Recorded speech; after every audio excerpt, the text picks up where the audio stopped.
Buenos días.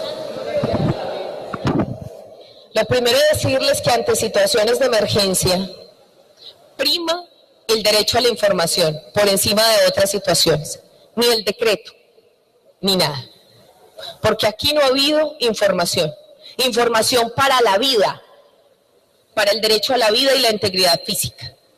Si la hubiese habido, no estaríamos aquí, no estarían ustedes tan inquietos, no habría tanta incertidumbre, podrían dormir tranquilos.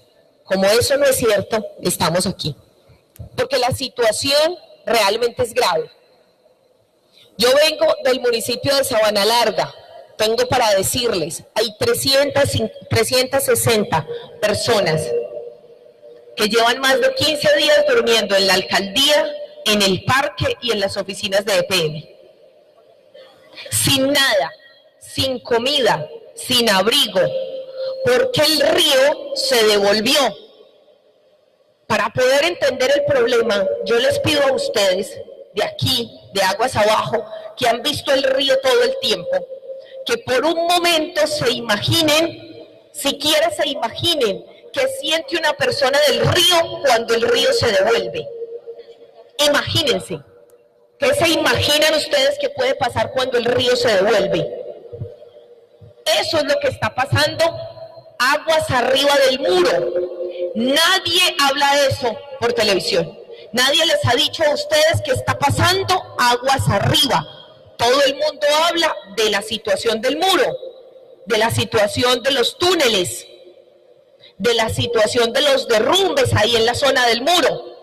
Hidroituango no es la zona del muro solamente. Hidroituango son 79 kilómetros aguas arriba. Y el agua hoy ya llegó a Olaya, después de Liborina, está llegando a Santa Fe de Antioquia. Ustedes tienen que imaginarse la cantidad de agua que hay, que se está devolviendo 79 kilómetros del muro hacia atrás. Eso es lo primero que tenemos en la cabeza. ¿Qué pasa cuando el río se devuelve y empieza a represarse? ¿Qué pasó? Nosotros que estuvimos allá, en la parte de arriba, cuando empezó a devolverse las montañas de al lado, que ya la gente se lo había dicho a Hidroituango. Porque hace mucho tiempo les estamos diciendo, no nos hagan este daño, que esto es una crueldad para la gente, para los barequeros, para los pescadores y para la gente humilde. No hagan esto, y no han querido hacer caso. Cuando empezó a devolverse el río, resulta que no sabían qué iba a pasar con las laderas del cañón. Pues las laderas se empezaron a desprender. ¿En dónde han mostrado eso? Han mostrado los derrumbes del sitio de la obra, pero ¿y las laderas de ahí para arriba? La misma gente que quedó atrapada, que tuvieron que rescatar en Johnson, esa gente vio cómo la montaña de Toledo se derrumbó, cómo montañas de Peque se están derrumbando. El agua que está del muro hacia arriba está llena de tierra, es lodo. Eso es muy importante que lo sepan ustedes, porque la mayor parte de la información es aguas abajo, ¿cierto? Y del muro. Eso no es justo, porque ustedes merecen, y todos los colombianos merecemos y tenemos el derecho, no solo lo merecemos, tenemos el derecho a saber la verdad, porque es que jugaron con nuestra vida, por decisiones de ellos, por decisiones de otros que no viven a la ladera del río. Ellos toman decisiones por nosotros y ponen la vida en riesgo de las comunidades. Entonces, lo primero que quería decirles es, falta información aguas arriba. No es cierto que las cosas estén bien. La gente en Ituango, más de 120 personas, durmiendo en ranchos a los lados de la carretera, durmiendo en un coliseo como este. No ha habido comida, no tienen sanitarios, están mal. ¿Quiénes? Pescadores, barequeros, gente humilde que tenía sus cosas allá. Y que cuando el río se devolvió, pues como no lo podían creer, porque además nadie los censó, no los reparó, no los indemnizaron, nada, los dejaron a su buena suerte, pues allá están. Y no ha pasado nada. Para ellos no ha pasado nada, porque no es su vida.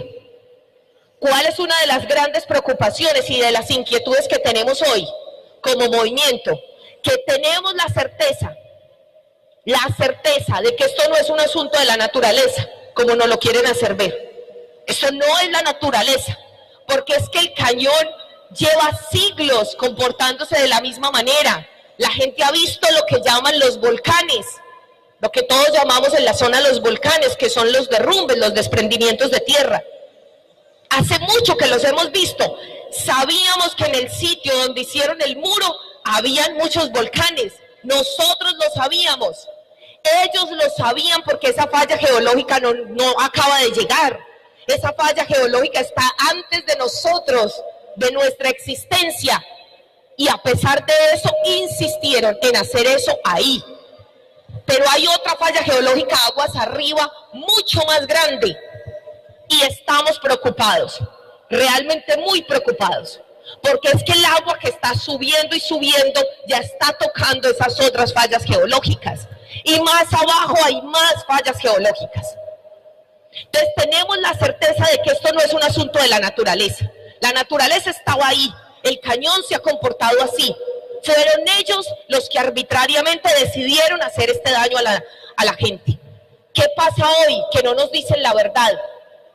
En el año 2013, nosotros los que estamos de ese lado, vimos cómo desviaron el río Cauca por 4 túneles.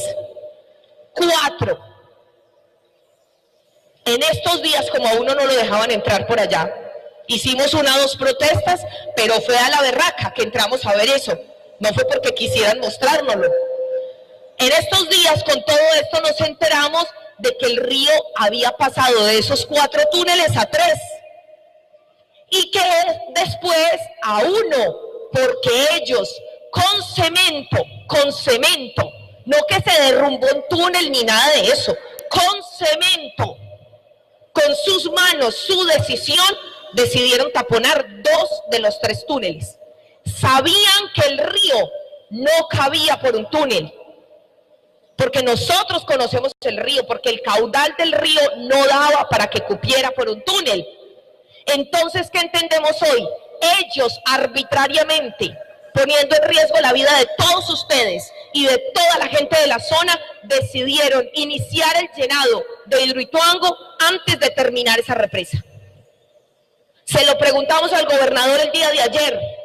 Le dije, gobernador, ¿usted ya sabe por qué decidieron taponar esos túneles e iniciar el llenado antes de terminar eso?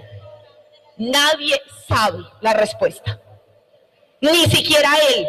Él reconoció que a él también le habían dicho mentiras, así como a nosotros nos dijeron mentiras, hasta al mismo gobernador le dijeron mentiras. ¿Cómo podemos creer en una empresa que nos hace esto? ¿Cómo podemos creer en una empresa que le miente al pueblo y le miente al propio gobernador? Yo creo personalmente, y también como integrante del movimiento Ríos Vivos, que no se puede confiar en EPM, que la información que nos dé EPM hay que ponerla en duda, porque si nos engañó una vez, nos engaña 2 veces. Porque si se atrevió a jugar con nuestra vida en una ocasión, se puede atrever a jugar con nuestra vida en una segunda, en una tercera, porque lo que le importa es la plata, no le importa la vida. Salen a decir por televisión, que ahora lo más importante es la gente. Si realmente la gente importara, esto nunca hubiera pasado. Si realmente la gente importara, nos dirían la verdad. Primero, porque empezaron eso antes de terminarlo. ¿Por qué empezaron a llenar? Esa es la primera respuesta que tenemos. Segundo, ¿por qué si desde hace tiempo aquí, Elizabeth, don Andrés, todos los compañeros de ABC, los compañeros de Azopesca y muchas otras personas han venido protestando? Aquí hicimos una protesta que salió de este lugar. ¿Y para qué? Para que se incluyera a Caucasia como municipio afectado. Desde el año pasado interpusimos una demanda de nulidad en contra de la licencia ambiental de Hidroituango. Y les preguntamos por qué no aceptaron el concepto de Corantioquia, que decía que todos los municipios aguas abajo, no solo nosotros lo estábamos diciendo, y la gente de acá, todos los ingenieros, los que consultábamos decían, sí, todo aguas abajo está afectado. No quisieron hacer caso.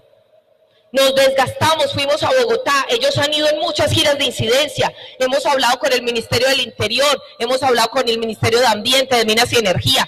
No nos prestaron atención. Hoy, lamentablemente, nos tienen que dar la razón, pero no nos sirve de nada que nos den la razón si no solucionan los problemas. Eso es lo que nosotros necesitamos. Todos estos años diciéndoles, aguas abajo, toda la población es afectada, inclúyanla en el censo de población afectada.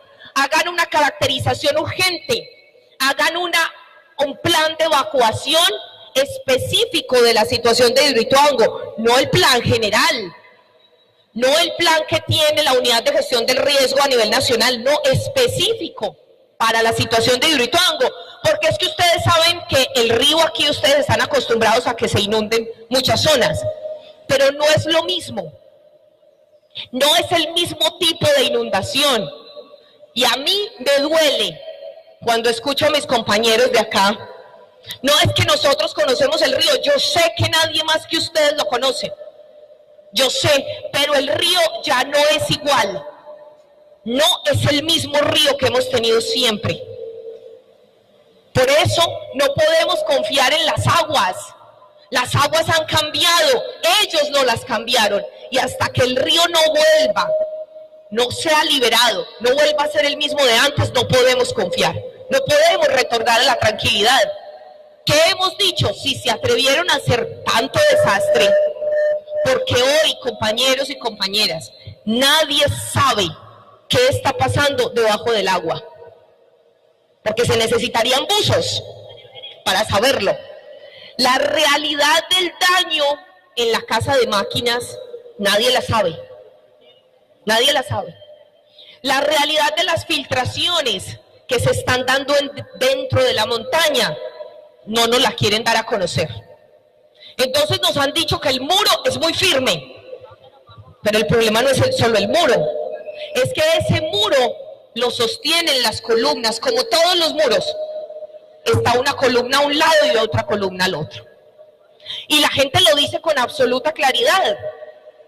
Y es que el muro puede ser muy firme, pero si no tiene columnas, que en este caso son las montañas, si no nos dicen cómo están las columnas, ¿por qué nos quieren hacer sentir seguros? Si necesitamos saber cómo están las columnas, eso no es muy fácil de entender. ¿Por qué entonces no nos dicen las cosas con claridad? A mí es un asunto completamente sencillo. Un albañil, cualquiera que ha construido con sus manos una casa, sabe que necesita las columnas antes que el muro. Entonces nos tienen que hablar de las montañas, del estado real de las montañas. Nunca hemos descartado, y se los dijimos antes de lo que ocurrió en Puerto Valdivia. Les dijimos, cuando nos contaron que estaban metiendo el río por un solo túnel, ni siquiera había habido obstrucción del túnel, les dijimos, va a haber una avalancha. ¿Qué nos dijeron? Extremistas, alarmistas, lo único que quieren es generar confusión, pánico. Pues claro, como ellos no viven ahí, es muy fácil decir, no diga eso, no haga eso. Pero el que vive ahí, el que está sufriendo día y noche, como los compañeros que ponen el reloj cada media hora para asomarse y ver el río, cómo está, porque así estaban en Puerto Valdivia. Así estaban sin poder dormir, se turnaban de la familia, uno se levantaba cada media hora, el otro cada media hora a ir, perdieron la tranquilidad. Y le decía yo ahorita al periodista que por televisión es infame que digan que tienen toda la plata del mundo para pagar los daños y que nosotros sí estamos preguntando cuánto vale la tranquilidad. A ver cuál es la plata del mundo. ¿Cuánto cuesta el hecho de que ustedes antes de esto estuvieran tranquilos? Podían saber que en esta temporada de lluvias, pues el río iba a generar inundación y hasta cierto punto, pero iba a volver a bajar. Pero ¿cuánto vale la tranquilidad? Esa es la pregunta que nos estamos haciendo hoy.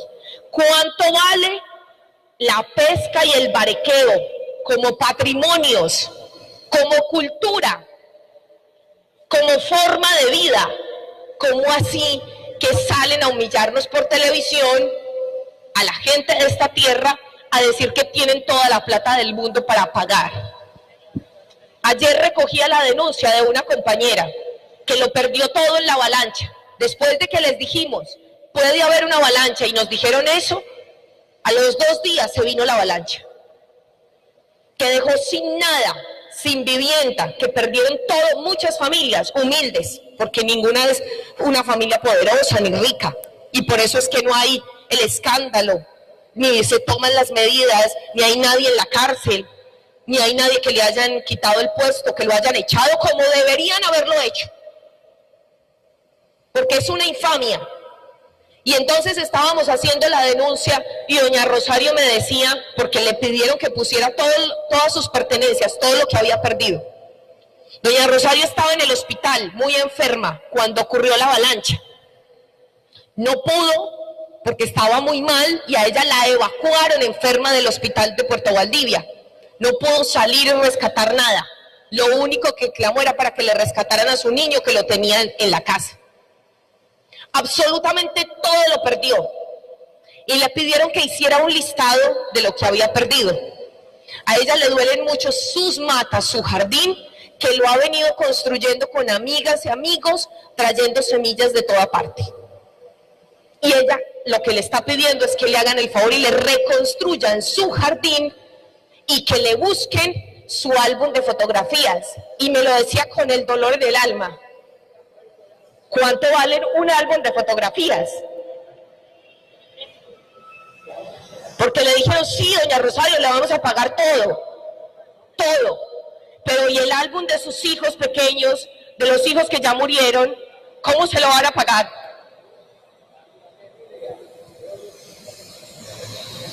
Ella está pidiendo que le busquen su álbum. Y tiene todo el derecho a hacerlo, todo el derecho.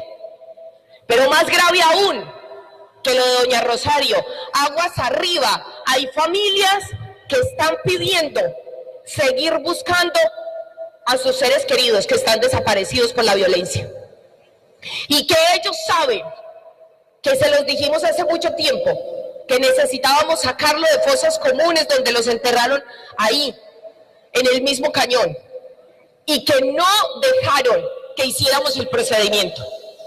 Hay familias angustiadas porque el agua ya llegó a donde saben que quedó su hijo muerto y que está ahí enterrado. Y que los pescadores y los barqueros, por su espiritualidad, por su ética, sacaban esos cuerpos del río y les daban sepultura en las riberas de los ríos, esperando que en algún momento la familia de esas personas fueran a buscarlo. Que la situación de violencia se calmara, que tanto dolor pasara y esas mamás pudieran tener tranquilidad encontrando a sus hijos, a sus esposos, a sus hermanos. Hicimos la denuncia por todas partes y a ellos hoy podemos decirles, no les importan ni los vivos que estamos acá, ni los muertos. No respetan nada, absolutamente nada. Su único interés es económico. Y están pasando por encima de la dignidad. Hoy mucha gente del Cañón que está diciendo, y es un saber que hay que respetar, que los muertos se están revelando, porque allá hay muchas fosas comunes, allá hay muchos muertos, y que el que se mete con los muertos también tiene que responder, ante quién cada uno tendrá sus creencias.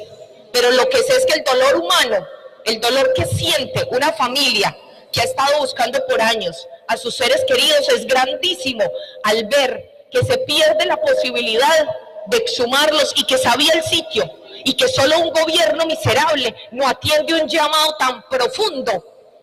Es que eso no es de política, eso no es de nada, es de dignidad humana. Eso está en lo más profundo del ser humano. Todas las culturas, todas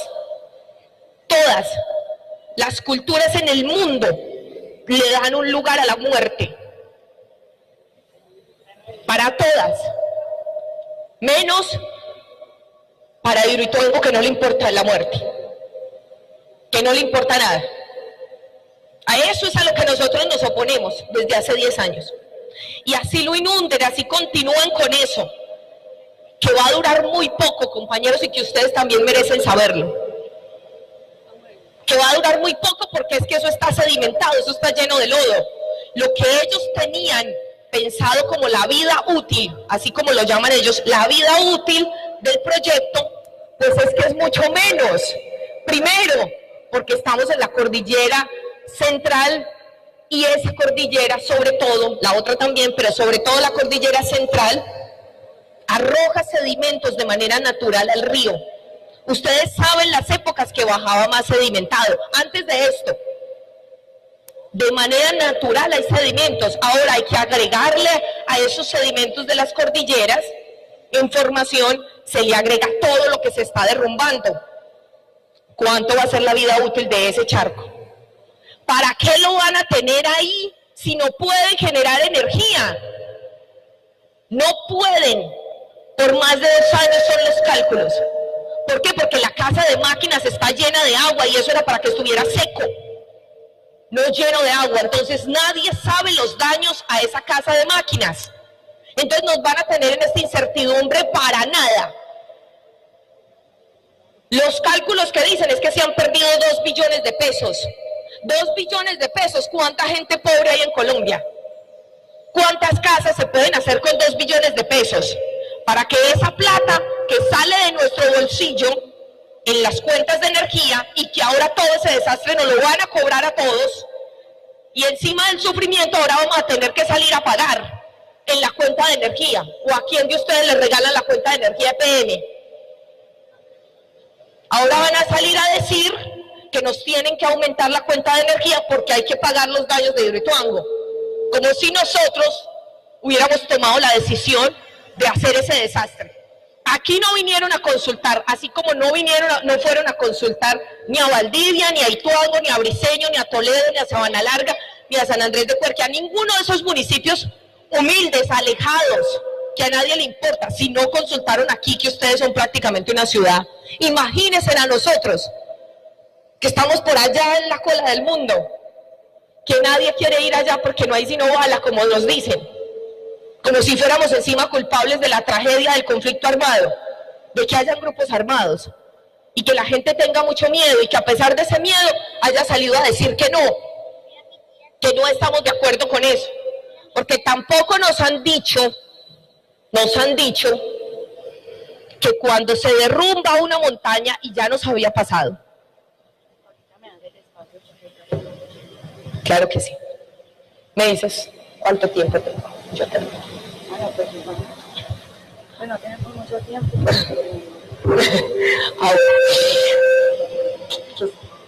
No nos han dicho que hay un asunto muy importante, y es que cuando se derrumba parte de la montaña, pues toda la cadena montañosa se afecta. Eso nos pasó en el año 2011, 2010, 2011, 2012, cuando empezaron a abrir las vías, primero por Briceño, una vía nueva, y después la vía entre Puerto Valdivia y la zona de Presa. La gente de arriba, de las veredas que quedan en la parte alta de la montaña, empezaron a ver cómo sus casas se agrieteaban, estaban con grietas. ¿Qué les respondió EPM? Que eso no tenía nada que ver con la obra, que porque la obra era abajo en la montaña, y que cómo iba a tener que ver una carretera que pasaba por abajo con las casas que estaban por encima. Eso decían los expertos, porque ellos todos son expertos, y la gente no sabe nunca nada. La gente decía, pues esto nunca había pasado. Si le quitan la base a la montaña, pues la montaña se mueve. La montaña no se queda quieta, se asienta, dicen los sabios del cañón, se asienta. Si usted le quita un pedazo, se asienta. Ese es el saber que ellos tienen que respetar, porque esos ingenieros no viven aquí y no saben cómo es que funcionan las cosas, ni en el Bajo Cauca, ni en el cañón, arriba. Ese saber no lo respetaron. Efectivamente, ¿qué tuvieron que hacer después de movilizaciones y de protestas? ¿Qué tuvieron que hacer? Pues reparar las casas que no aparecían como un impacto de Hidroituango. Eso mismo les estamos preguntando hoy. Ustedes vieron ese derrumbe gigantesco que salió por las noticias, un hueco. ¿Qué había debajo de ese hueco? Un túnel. El único túnel que dejaron por donde quedó pasando el agua.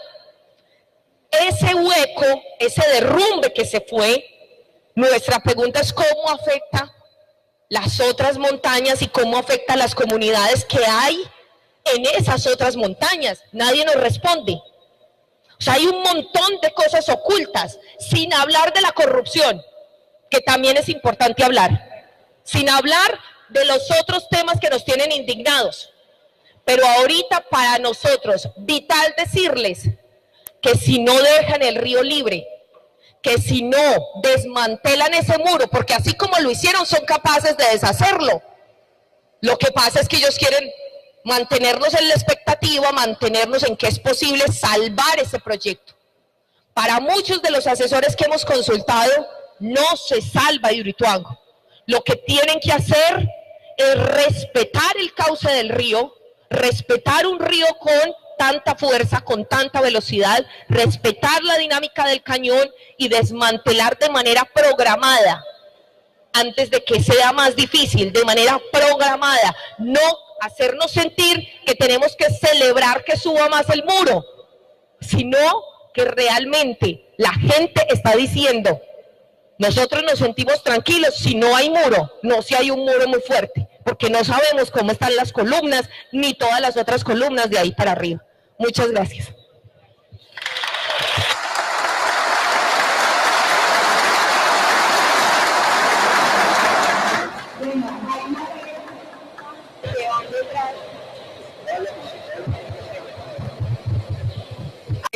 De las comunidades que vivimos cerca del río, cuando usted menciona a ellos, ¿a quiénes se está refiriendo?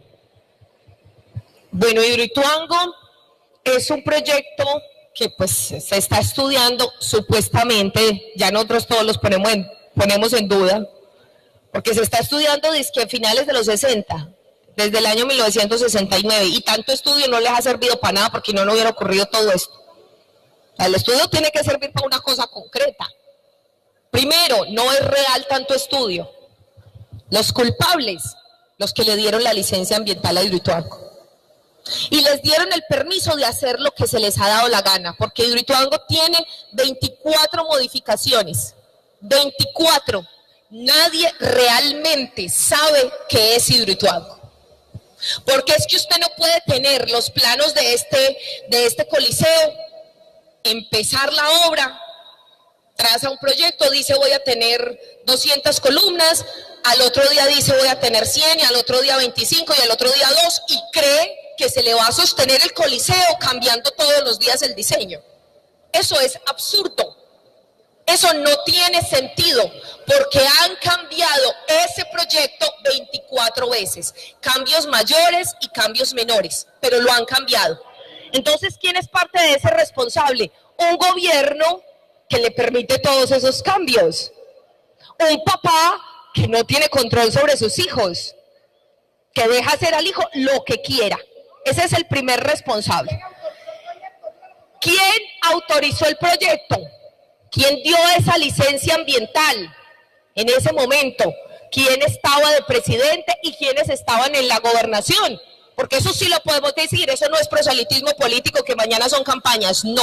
Eso es la verdad de lo que nos ha pasado a nosotros en carne propia cuando empezamos la denuncia. En el año 97 se crea la Sociedad Promotora de Pescadero Ituango. En el año 97 el gobernador de Antioquia era Álvaro Uribe Vélez. En el año 97 aumentaron las masacres en todo mi territorio. Y él ha sido el principal promotor de Pescadero Ituango. Y lo dijo abiertamente. Metan al que sea a la cárcel, sancionen al que sea, pero háganla. Así ha sido la actitud, háganla por encima de quien sea. El gobierno de Álvaro Uribe ha impuesto este proyecto hidroeléctrico. Pero no solo eso, Luis Alfredo Ramos después hizo una cosa nefasta que cambió también el futuro de Hidroituango, y fue que hizo una cosa que se llamó la toma hostil de las acciones de Hidroituango cuando él era gobernador de Antioquia. Y en esa toma hostil, ¿qué pasó? Las acciones pasaron de ser de mayoría de EPM a ser de mayoría de la gobernación. Y EPM no había querido seguir avanzando con Hidroituango.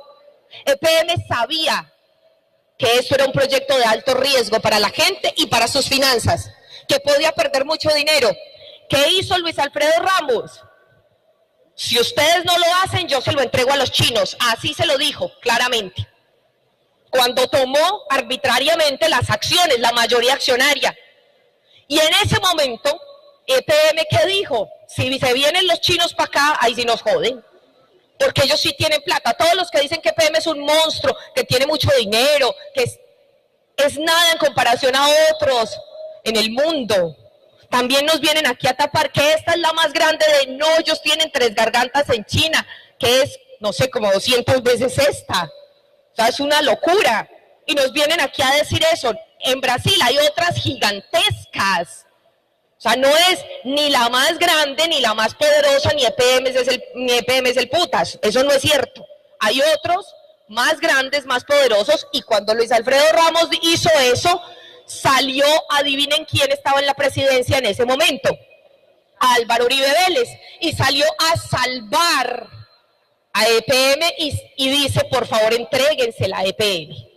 Hasta ahí vamos. Solo con diseños. En ese momento le dan la licencia ambiental de Hidroituango y pasa una cosa que ustedes merecen saber. Ojo, tenían que hacer un estudio ambiental de alternativas y en ese momento el gobierno les dice, no, ¿sabe qué? Ese proyecto es tan maravilloso que no hagan el estudio. No lo hicieron. Hidroituango no tiene estudio ambiental de alternativas. ¿Qué es eso? Un estudio que permite saber el mejor lugar, o sea, dónde se va a poner el muro. Y eso no tiene que ver hoy con lo que nos está pasando. Sí tiene que ver. ¿Quién hizo eso? El gobierno en ese momento, que dijo, no, eso es tan maravilloso que no necesitan ese estudio. Hoy lo necesitamos para poder que nos comprobaran que no era ese el sitio o que sí era el mejor, la mejor probabilidad, si lo que querían era hacerlo. Después, ¿qué pasó? Empezó la licencia ambiental, empezó el proyecto, empezó en el gobierno de Sergio Fajardo realmente. Empezaron a desalojar a la gente por la fuerza. Aquí los compañeros que conocen a los de Toledo, a los de Briceño, son testigos de la manera tan miserable como llegaron a un pueblo adolorido como somos nosotros, a sacarnos con el ESMAD, a un pescador que ha estado ahí toda la vida, de un lado para otro, a sacar al barequero por allá internado en el monte, y los únicos que llegaron del Estado fue el ESMAD. ¿Quién nos mandó a sacar? Sergio Fajardo.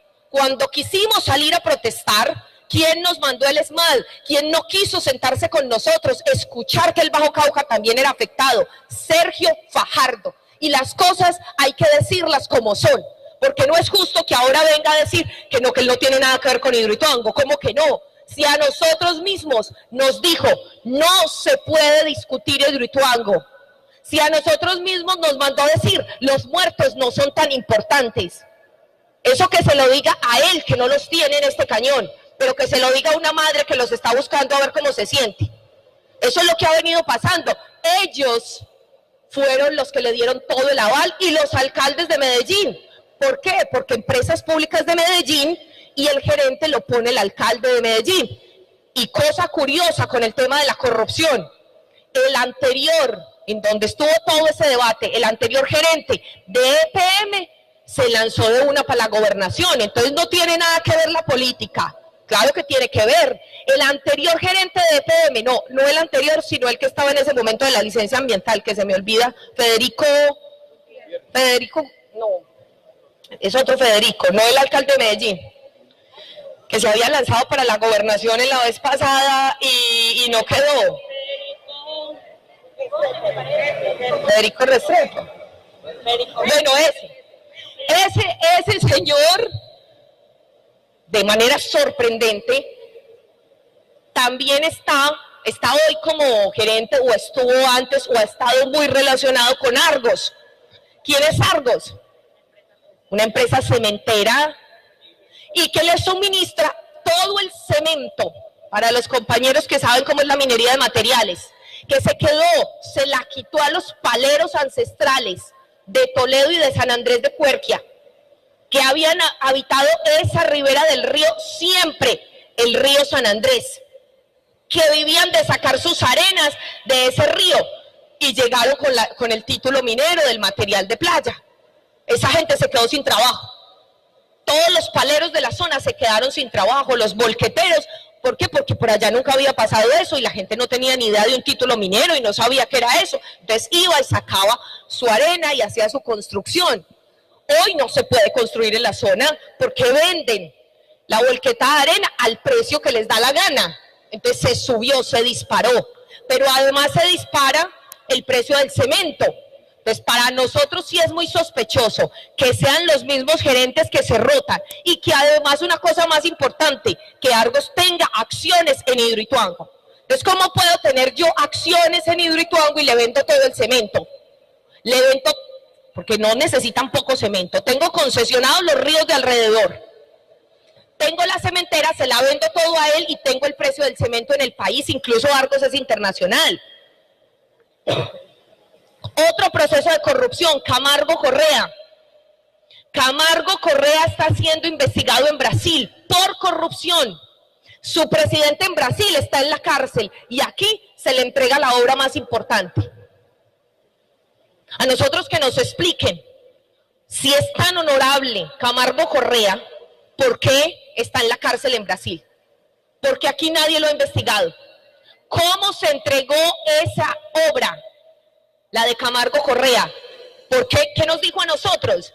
¿Qué les dijo la ciudadanía? No, es que es de mucha confianza de PM porque Camargo Correa ayudó en la construcción de las represas del Porce. Entonces ya eran amiguitos desde hace tiempo.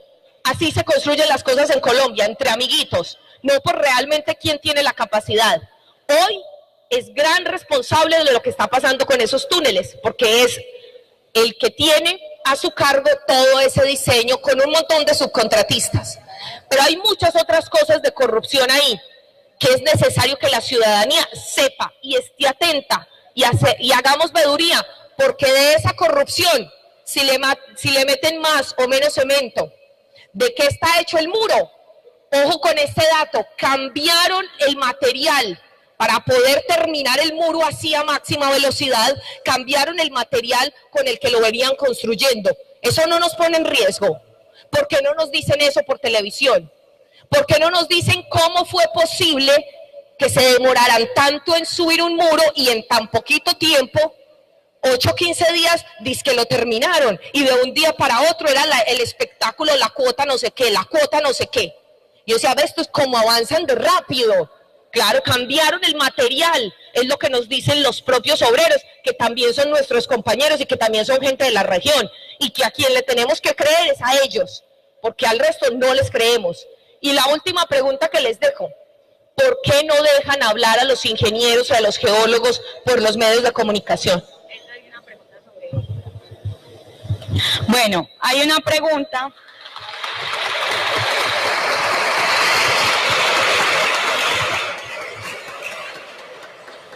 Bueno, hay una pregunta que nos hace una persona que dice, ¿qué hay de cierto sobre los audios de la W Radio en donde la Asociación Nacional de Ingenieros dice, Hidroituango es un fracaso, ese proyecto está muerto y acaba de suceder una tragedia monumental?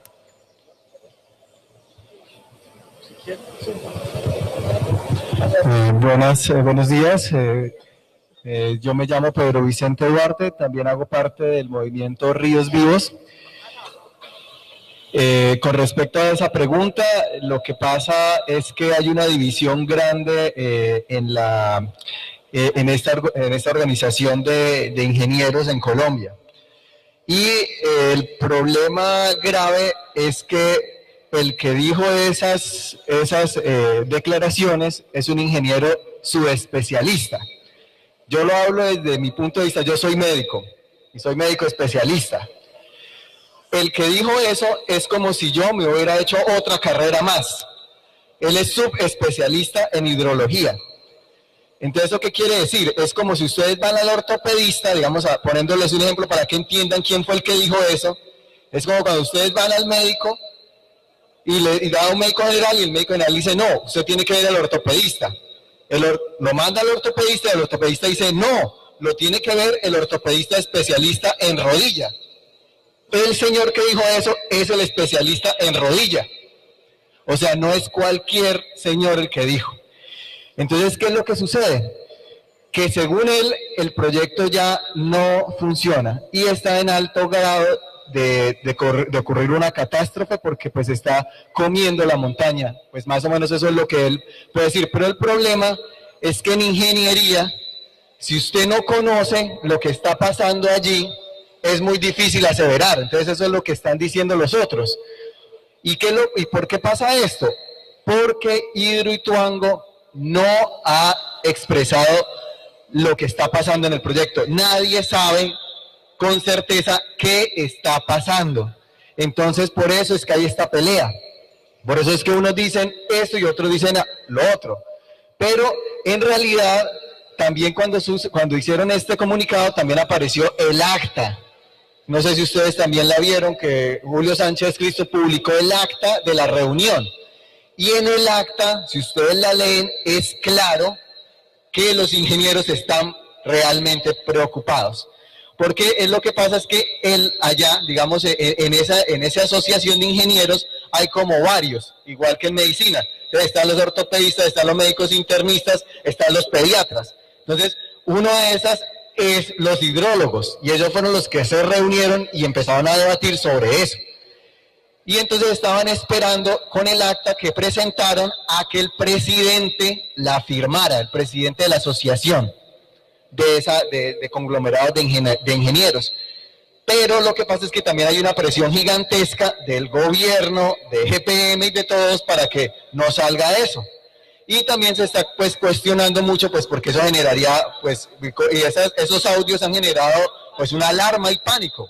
Y pues es evidente, porque pues yo como también, yo no soy ingeniero como dije ahorita, pero es lógico, uno piensa, si el agua y lo que pasó ahorita con el túnel que también quería y los técnicos también pues y yo he leído también, es que el túnel que estaba de desviación no soportó la cantidad de agua ni el tipo de agua que estaba pasando por el túnel, porque estaba diseñado para otra cosa, o sea, estaba diseñado para pasar el agua, pero no en esa cantidad, no en ese tipo como estaba ahorita. Y entonces lo que pasó fue que el túnel en ese sitio estaba debilitado de la montaña. Entonces, al pasar y al empezar a debilitarse, lo que hizo fue que chupó la montaña, y por eso se ve como un cono. Porque lo que hizo fue chupar a la montaña y la tierra, y al chuparla pues hizo el taponamiento que se ve en ese túnel en el que quedaba de desviación.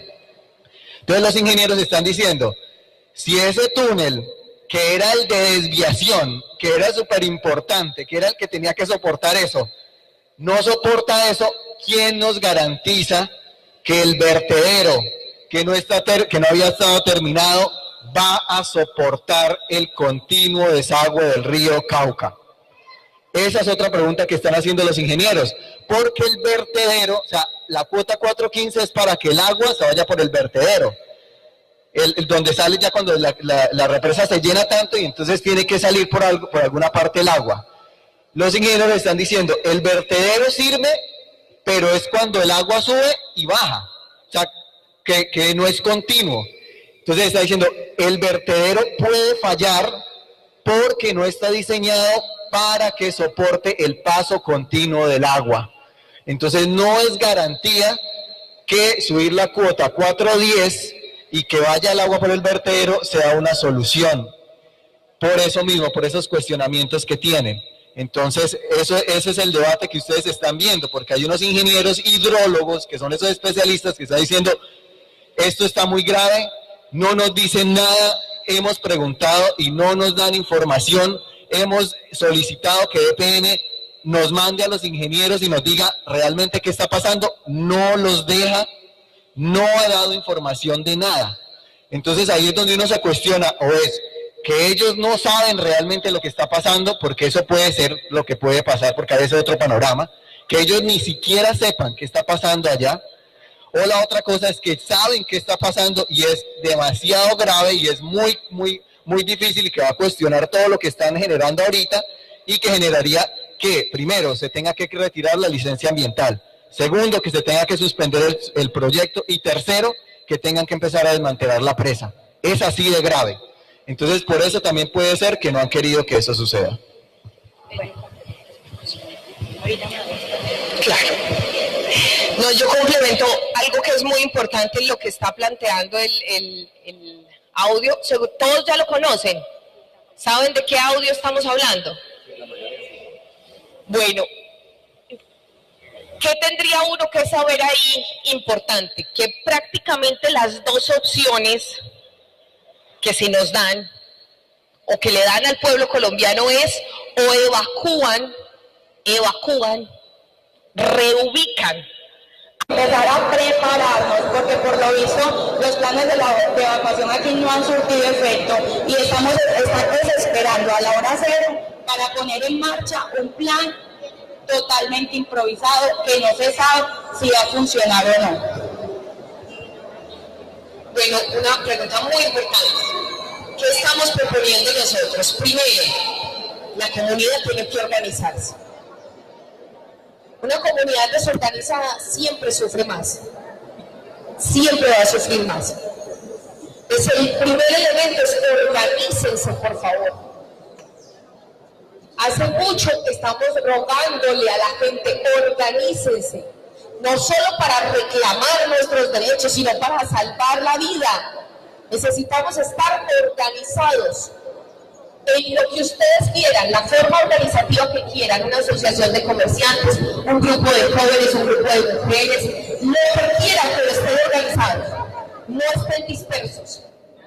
Elijan de cada uno de esos grupos unos voceros, unos representantes, unos delegados.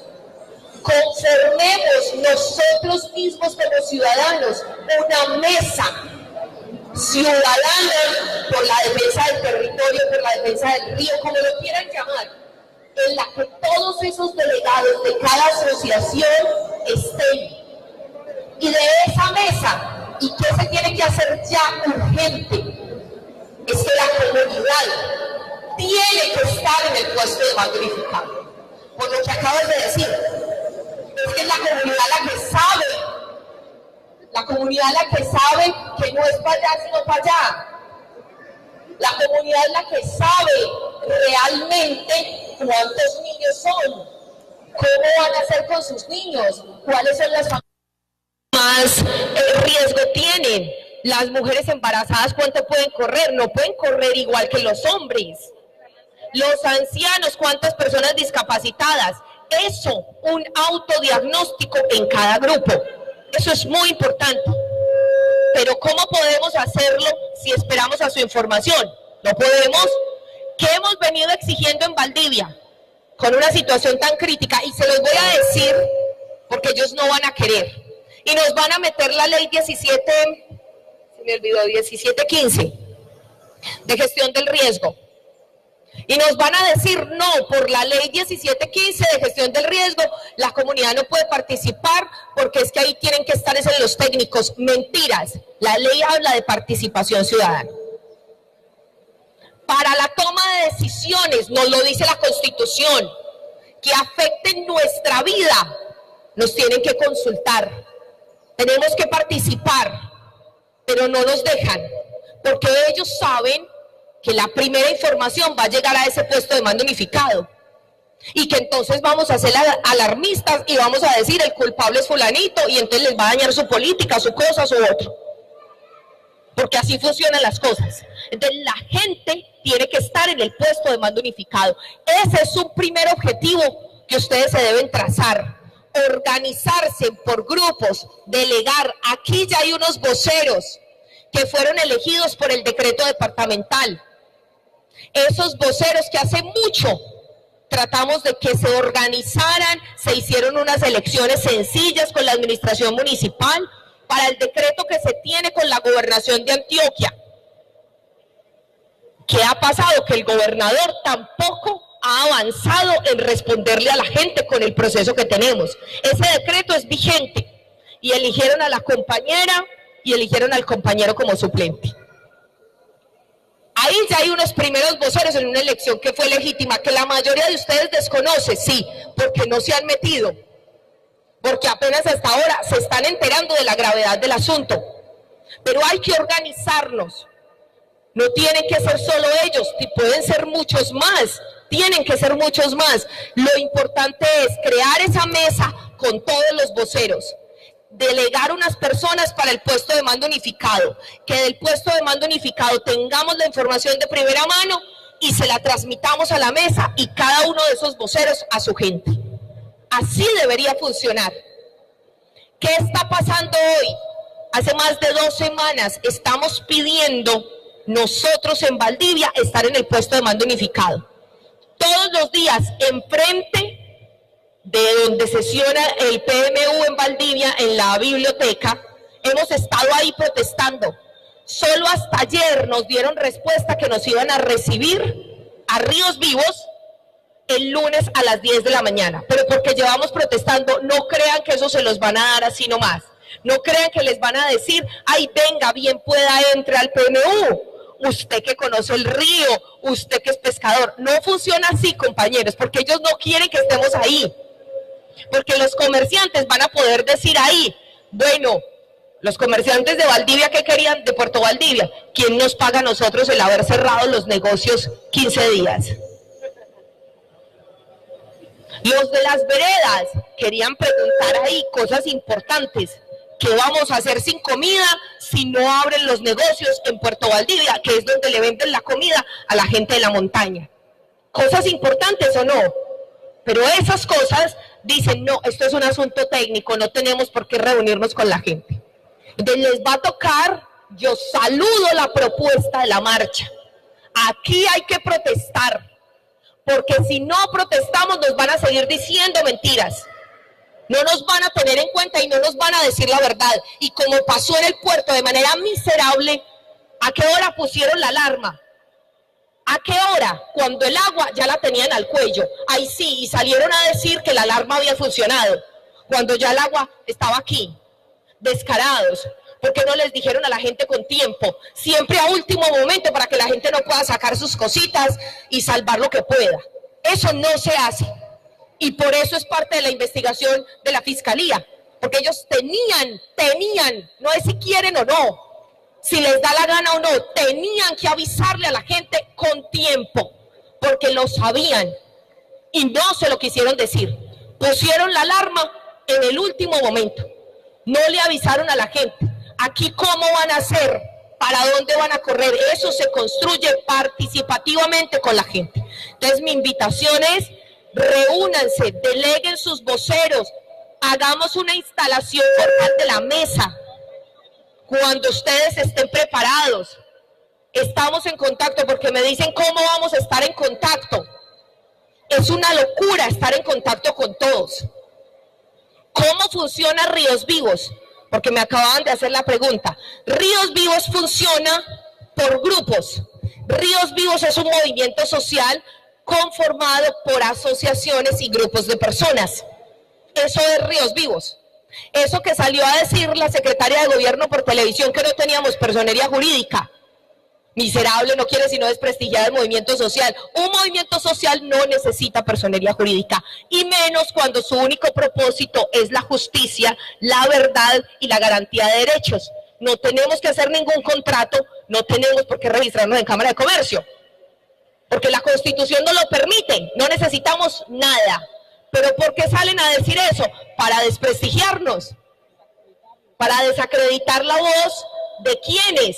De las asociaciones de pescadores, de barequeros, en dónde estamos y cómo funcionamos. Aquí hay 2 asociaciones que hacen parte del movimiento, esperamos que sean muchas más.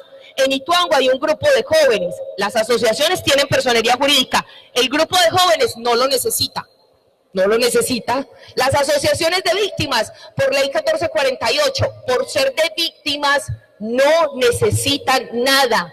Se reúnen, eligen una vocera y un vocero y ya. ¿Por qué? Porque es que lo que están es buscando justicia. No necesitan nada porque no están buscando plata ni que les consignen a una cuenta. Y aquí nos distorsionan todo lo distorsionan, que todo es la plata. No todo es la plata. Las asociaciones de víctimas de personas desaparecidas, ¿están buscando plata? No, están buscando a su ser querido, no necesitan sino juntarse y hacer esa labor humanitaria. Entonces así funcionamos. Unas de las asociaciones que hacen parte del movimiento tienen personería jurídica, otras no. Los grupos juveniles, los grupos, la asociación de mujeres tenemos una asociación de mujeres, tiene personería jurídica. Entonces, ¿qué tienen que hacer ustedes? Conforman sus grupos o las asociaciones, venimos, nos reunimos y se pueden unir perfectamente. Tenemos un grupo de coordinación. ¿Cómo funciona la coordinación? De cada asociación delegan a 1 a 2 personas a la coordinación. Y estamos en completo contacto. Don Andrés sabe que inmediatamente los de aguas arriba pasa algo, ellos se enteran acá. Y la compañera también. Inmediatamente. ¿Por qué? Porque si no estamos en contacto el pueblo con el pueblo, nunca nos vamos a decir la verdad. Ellos nos cuentan aquí, el río está raro, el río subió, bajó, y nosotros empezamos a preguntarle a los compañeros de allá. ¿En dónde está Ríos Vivos? Está en Peque, en Sabana Larga. Hay gente en Buriticá, en Liborina, en Ituango, en Toledo, en San Andrés de Cuerquia, en Briceño, en Valdivia y en Caucasia. Esos son los puntos que ¿quiénes están ahí? Pues la misma gente. No es otro, ni un político, como nos han dicho, ni una ONG que nos dicen ONG Fundación. No somos eso. Es la reunión de asociaciones, primero para saber qué es lo que está pasando, porque nos angustia y lo único que le creemos es a la misma gente. Y segundo, para defender nuestros derechos. ¿Y qué no queremos? Que hagan más represas. Eso es lo que no queremos, y esto tampoco. ¿Por qué? Porque no es solo Hidroituango, porque quieren hacer otra que se llama Hidroespíritu Santo, ahí abajito. Porque quieren hacer otra en Tarazá. Porque quieren hacer otra en el suroeste. Porque no es Hidroituango solamente. Porque ellos y los estudios desde esa época planearon más de 5 represas. Y si con una estamos en este problema, entonces ¿cómo será con 5? Arrancan de aquí para abajo, pues todo el río lo quieren. Entonces la gente nos tenemos que organizar, y fuertes, es porque ni esta ni ninguna de las que tienen en sus planes. Los estudios de Hidroespíritu Santo son de EPM y van muy avanzados. Ahí están. ¿Y qué son tan miserables? Que el río Espíritu Santo no es solo un río, es una falla geológica en sí misma. Y en su desembocadura lo quieren volver a represar. ¿Por qué? Porque no les importa nada, absolutamente nada, y después nos van a decir que es un asunto de la naturaleza. El río Espíritu Santo es una falla geológica en sí misma, que recogió todas las aguas por donde va pasando. ¿Y qué es una falla geológica? En términos muy sencillos, que nos lo explicaba una geóloga. Una falla geológica no es nada distinto a la válvula de una olla pitadora, porque la tierra respira, el cañón está vivo, las montañas están vivas, no están muertas. Hay muchos gases debajo de las montañas, se está moviendo, está en formación. No es como ellos creen que eso está muerto, no, las montañas están vivas, los ríos están vivos, todas las aguas se conectan. Ustedes han visto los mapas de los ríos, que son una agüita aquí, una agüita, un hilito que parecen las venas.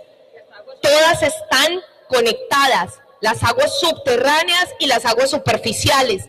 Y recuerden que la mayor parte son aguas subterráneas, no las que podemos ver. Es decir, el mapa hídrico del río Cauca en su mayoría es subterráneo. El río no es solo lo que vemos, es lo que está en todas las montañas y lo que está debajo de la tierra. Entonces, ¿cuál es el asunto? ¿Cuál es el asunto con saber todo eso? ¿Qué podemos prevenir y cómo podemos estar nosotros seguros?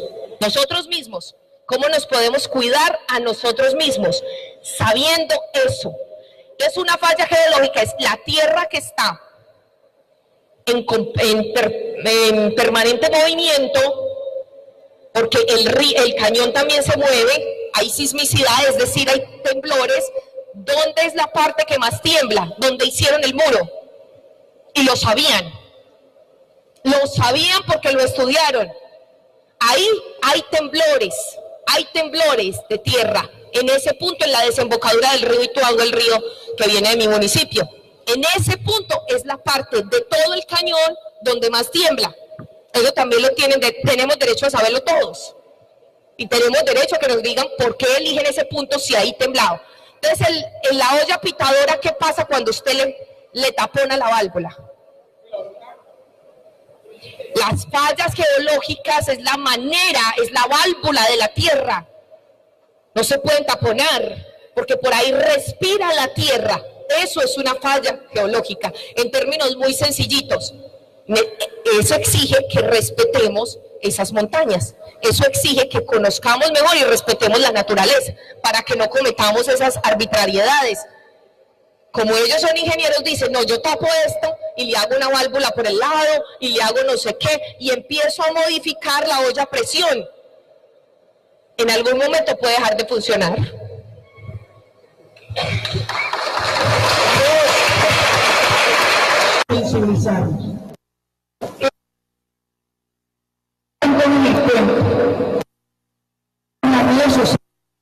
Después nos decía, ¿por qué no nos invitaron? Hicimos la invitación abierta. Recibíamos críticas positivas y negativas. Yo con tristeza escuchaba cuando decían esas viejas sin oficio. Qué pesar de esas amigas, y que Dios me las bendiga, que nos tildaron de sin oficio. Mire, tiene que haber venido hoy una persona de afuera para decirnos que nos robaron la tranquilidad. ¿Qué pasa en Caucasia?